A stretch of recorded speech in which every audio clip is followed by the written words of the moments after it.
on the Mets? I think we're both equally as excited, but my parents got the call, both tears in their eyes. It's a dream come true for sure. What do you hope to show them? Just all the hard work that I put in throughout the years. They've been a part of the journey for sure. I think I'll have around 200, 300 family and friends here, so it's going to be pretty exciting. Is there anybody left in Jackson who doesn't know that you're up here yet? Honestly, I think my dad knows enough people to where it spreads, so he kind of spread the news too. It's just kind of funny, but yeah, I think everyone knows. What's been going right for you these past few weeks with your production and just all around play? Yeah, I would say just getting back to my game. I felt like my game wasn't there for the first 5 games coming back from that injury, so it's been pretty tough to get back to that, but once I got back to it, I felt very comfortable in where I was at and how I was playing.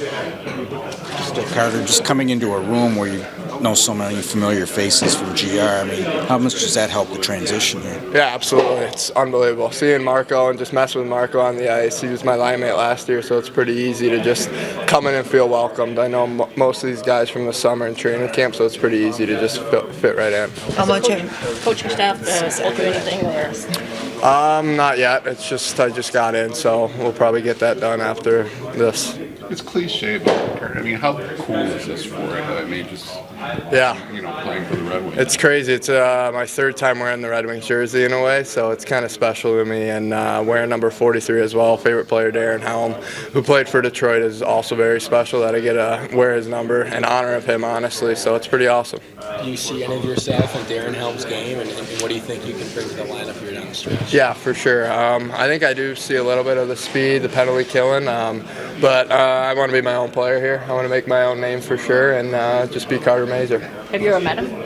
I have. I met him actually right after the draft. He was the first person to call me and to meet, so it was pretty special. Why did his game kind of like attract you to?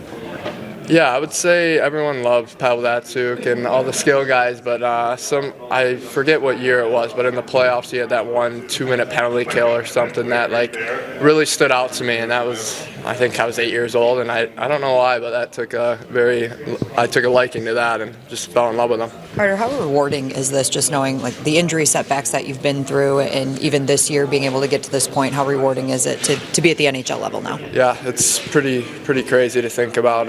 I thank God, first of all, like he's got a plan for everyone, and that's something that I really believed in, and I felt like he had a plan for me, and when the time was right, it was right. So it's just unbelievable that I'm here now. Have you gotten to have a kind of a full circle conversation with Chris Draper? I know you guys go way back, obviously. Yeah, it's actually funny. They wanted to call me up on, I want to say Tuesday after the game, but Drapes thought it wouldn't be a good idea because, again, my family would tweet it out or something like that. So he waited a little bit, but then talking to him, it's just pretty awesome because he's got most of the things handled for me and just will let me play my hockey. Was he the one that got to tell you that? No, Steve called me. I was sleeping, honestly, and I got 3 calls from Steve, and it's kind of a bad time to get a phone call from Steve right now, to be honest, but it was pretty awesome to hear what he had to say to me. So when you have 3 missed calls, did that make you nervous? Like, oh man, I should be answering that? Yeah, maybe, especially during the trade deadline, waking up, I'm like, oh, did I get traded? But no, it's pretty special. Did he leave a message telling you, or did he tell you to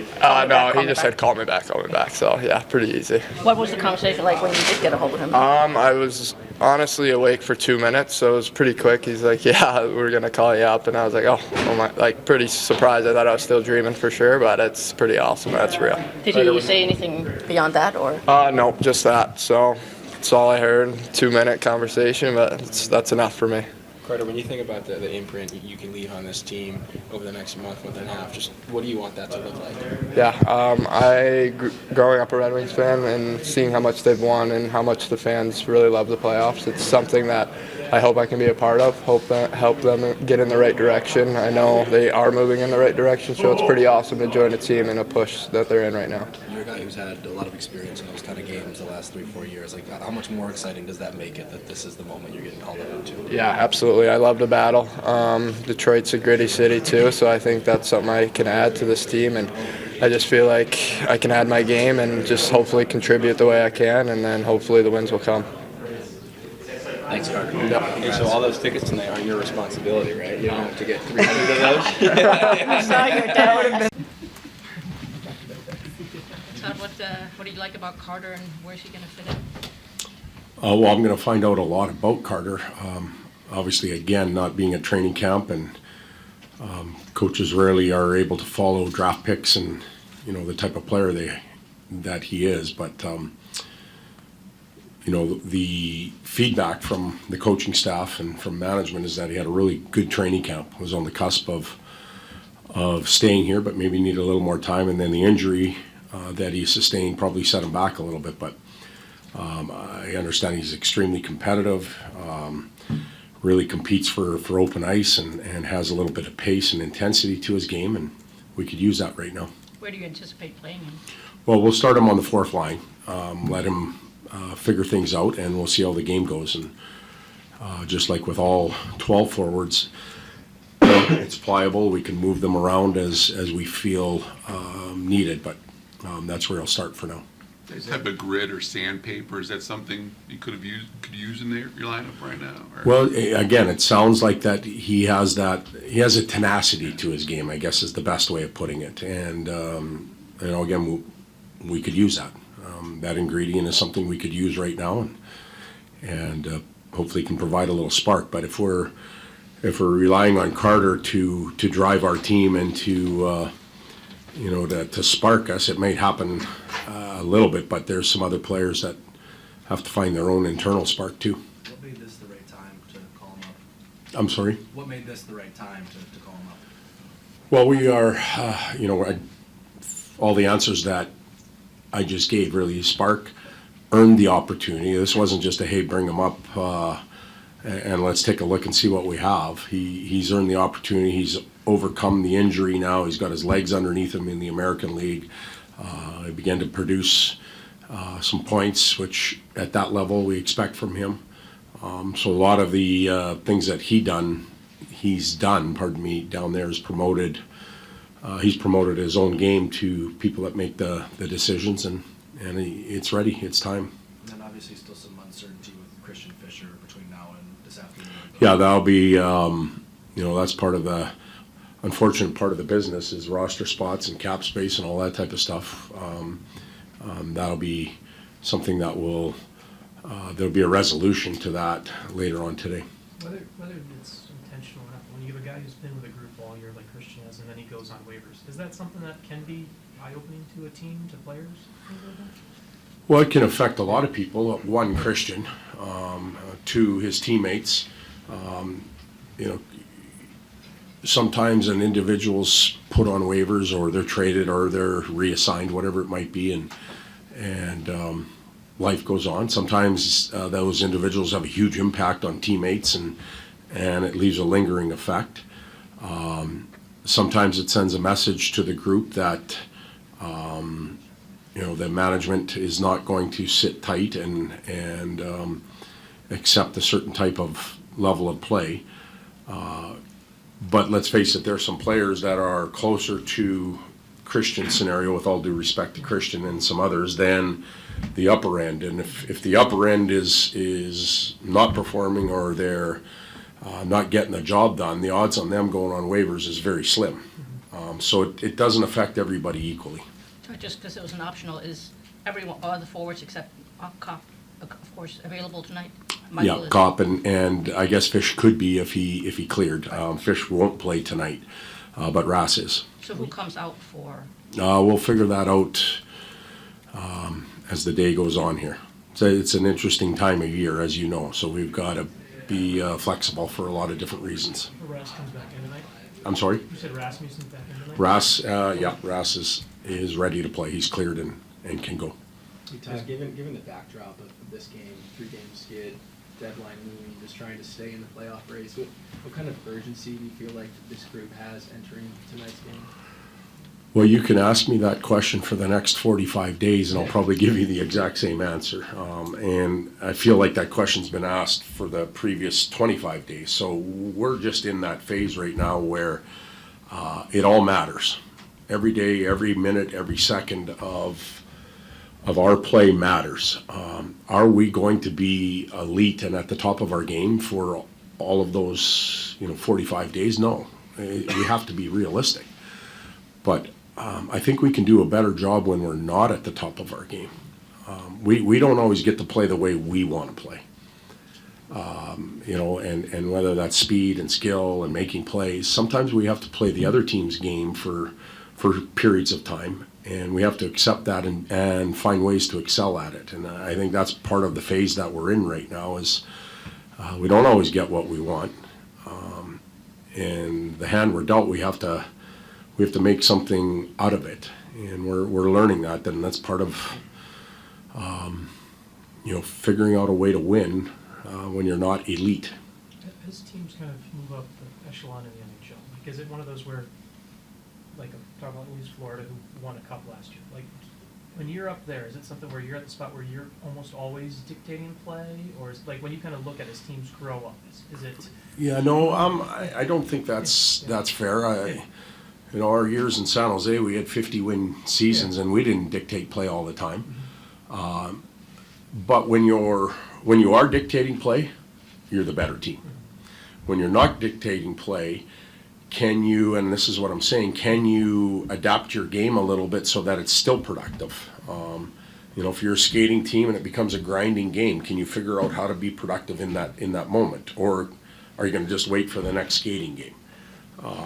Those are things that we have to figure out.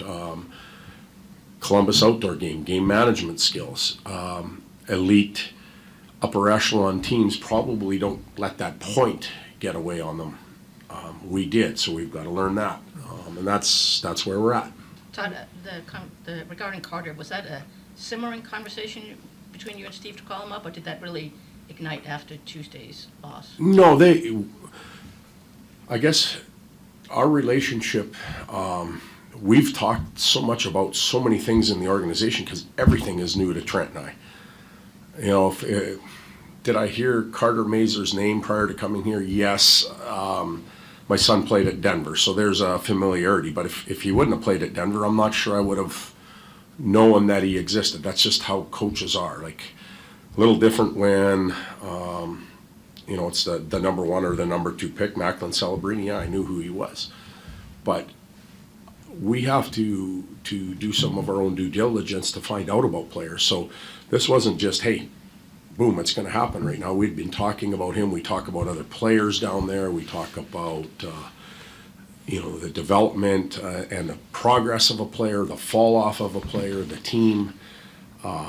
It's ongoing, and it wasn't just a spur of the moment, hey, let's do this. I meant more, was it, you know, like we're calling up Elmer, where you would say, okay, third loss or second loss. Yeah, I'm not sure that was, you know, Elmer was maybe a little bit more like that. He was what we needed. This wasn't loss based or loss driven. This was, you know, ingredient and earned.